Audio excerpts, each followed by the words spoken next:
Kweku stood tall on the hill, his heart swelling with pride and a touch of trepidation. The sun cast a warm glow over the lush greenery of the village, which lay sprawled like a treasure at the base of the hill. He could see the familiar thatched rooftops and the meandering paths that connected each hut to the heart of the community. The air was thick with the aroma of roasted yams and spices wafting from the cooking fires. It was a sight that had never failed to bring him comfort, yet today it felt bittersweet. Today, he would take his place as the protector of his village. Making his way down the hill, the chatter of the village grew louder with each step. The vibrant colors of the fabrics worn by the villagers as they went about their daily chores painted a picture of life and unity. His stomach rumbled, and he quickened his pace, eager to join his parents for their final meal together before the initiation ceremony. "How was your day?" his mother asked. "Fine, but am worried and scared," he replied, looking at his father. His mother had prepared his favorite dish, jollof rice, a symbol of the love and warmth that had nurtured him since birth. His father, a man of few words, offered a proud nod as he approached, and his mother's eyes sparkled with a mix of joy and fear. They knew the gravity of the role that was to be bestowed upon their son, and the potential dangers that lay ahead. "You'll be fine, son," his father said. "I'll be here to guide you through it," he continued. "I'll teach you everything about becoming the village protector, just as my father taught me," he said as he washed his hands on the bowl of water beside him. His mother smiled warmly as she places a large bowl of hot jollof rice on the floor. "Food is ready, boys, time to eat," she said.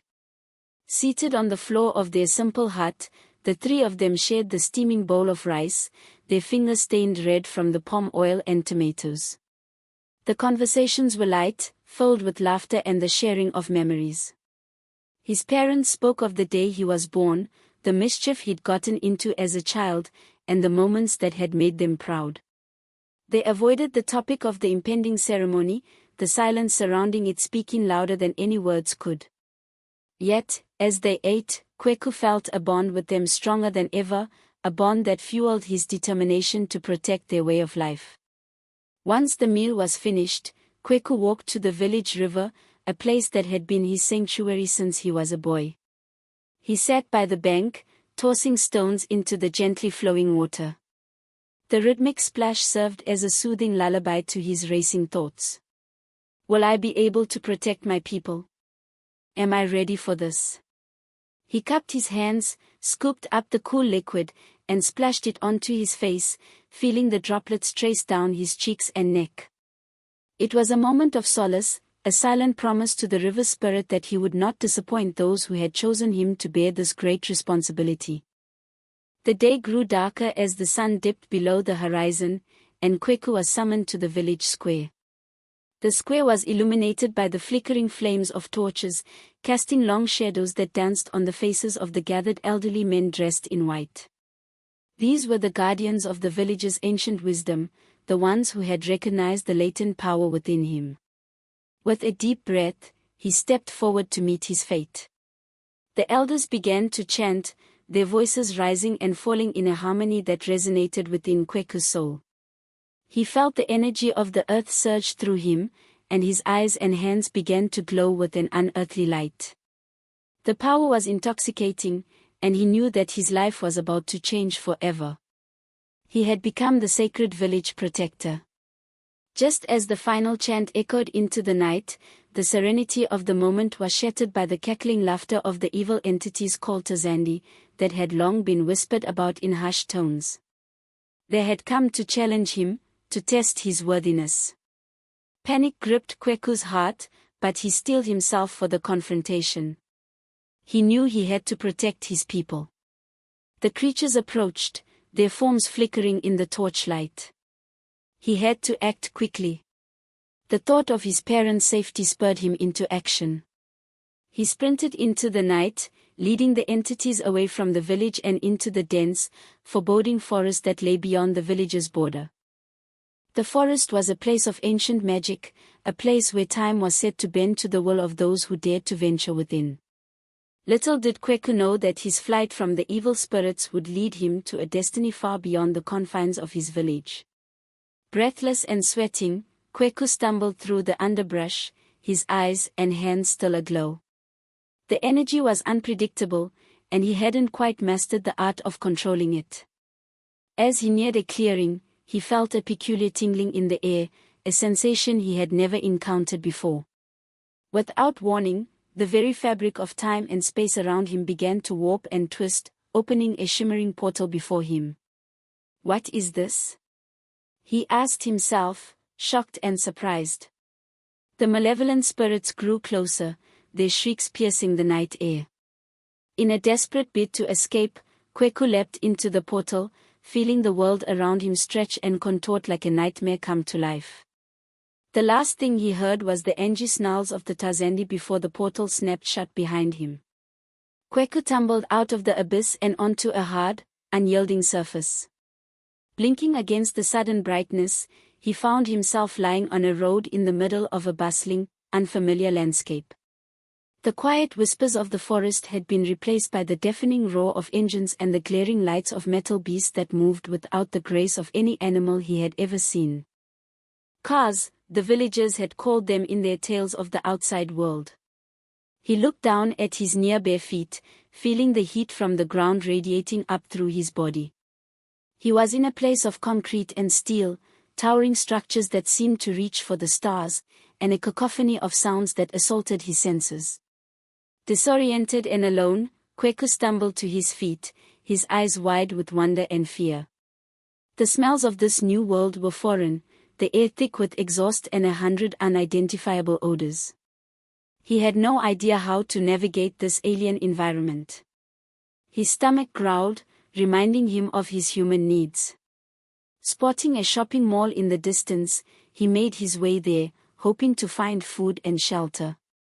As he approached the grand edifice, the cold metal and gleaming glass seemed to mock the simplicity of his village life. His eyes wandered over the displayed garments, and his chest tightened with longing for the comfort of a shirt to cover his bare torso. With a quick glance around to ensure no one was watching, Kweku reached out and snatched a shirt from the nearest store. The material felt strange against his skin, but the warmth it provided was welcome. Just as he was about to slip away, the alarm blazed to life, and the ground beneath him vibrated with the pounding of heavy footsteps. Mall security had spotted him. "Stop right there," one said. "Thief," another one echoed. With a jolt of adrenaline, he bolted down the corridor, dodging through the throngs of shoppers. His heart raced as he heard the guards' shouts echoing through the mall. It was then, in the midst of his desperate escape, that bumped into 3 young women.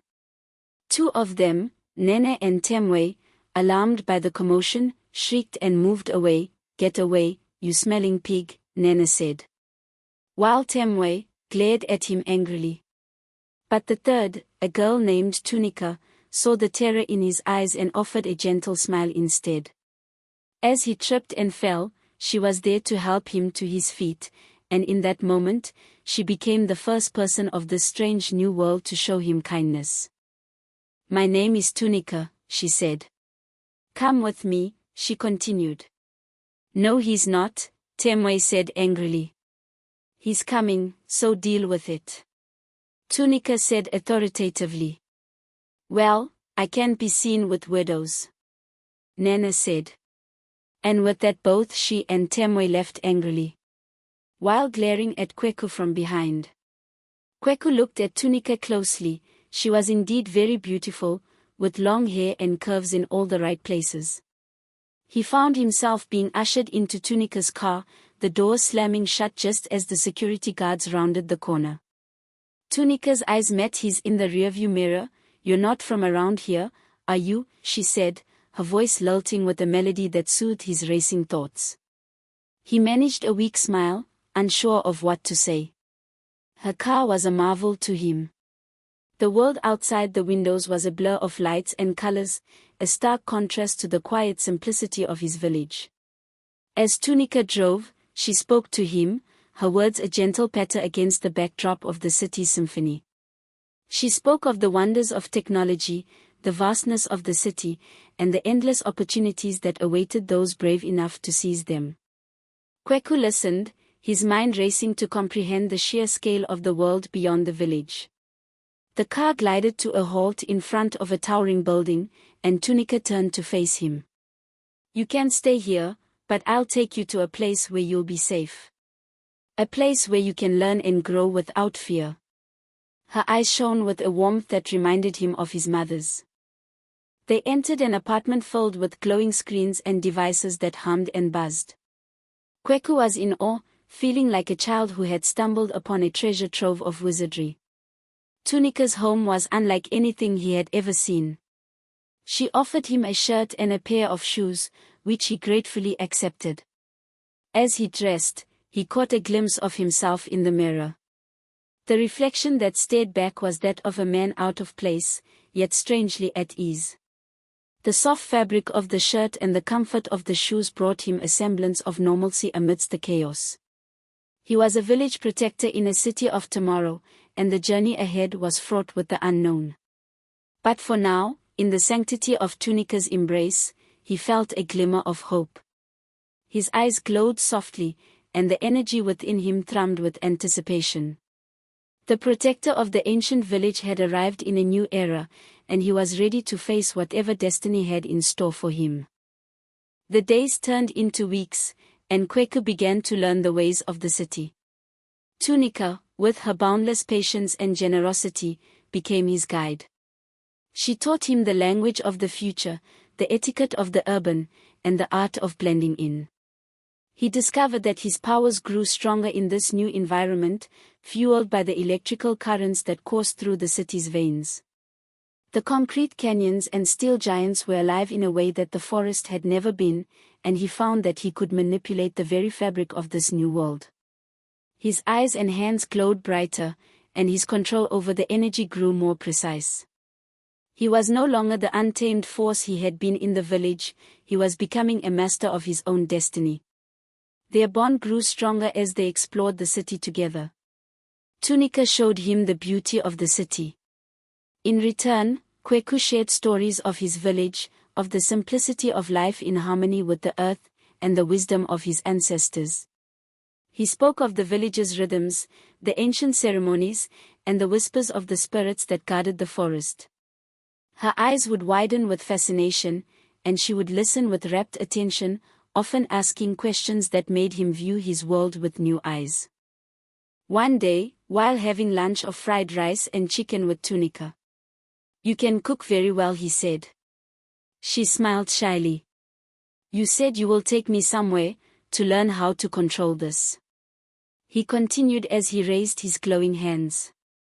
Tunika sighed sadly and said, "I just want you to blend in and be able to take care of yourself in this new world, before I take you there.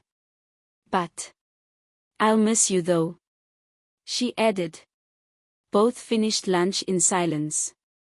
The next day, Kweku went out to get groceries for the house, 'cause he didn't want to feel useless. And helping out around the house was the only way he could pay her back for all the kindness she had shown him. He bought everything he needed to prepare his mother's special jollof rice, but when he got home, he saw Tunika lying unconscious on the floor and 3 shadowy figures hovering around her. The Tarzandi, he thought to himself. How did they get here? But there was no time to waste. His eyes and hands glowed more brightly than he has ever seen before. He quickly blasted the shadows with energy from his hands and they disappeared. He knew the fight was far from over. He quickly rushed towards Tunika, checked her pulse, and luckily she was still breathing. He carried her like she weighed nothing and put her gently on the bed and sat beside her.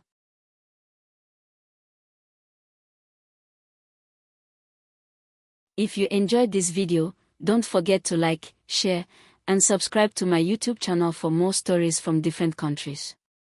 If you have a story, and would want me to tell it, or have any country in mind, drop it in the comment section. Thank you for watching.